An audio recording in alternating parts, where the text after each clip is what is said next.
जलसा रबिया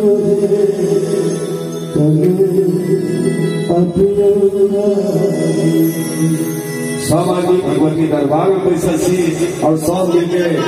हाँ बाबा के दरबार से सब भक्ति है दरबार से हर बाबा हर भगवान से देखी नहीं एक बार कहियो बोला बाबा की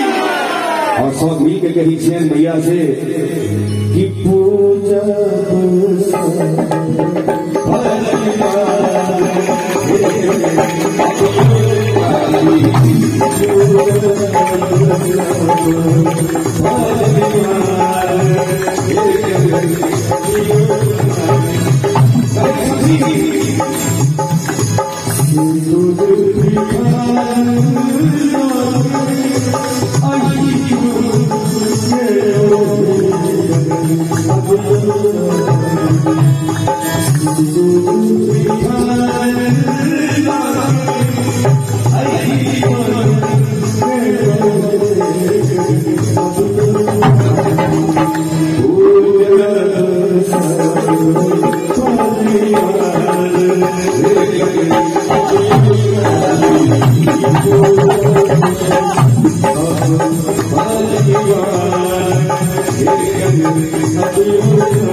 और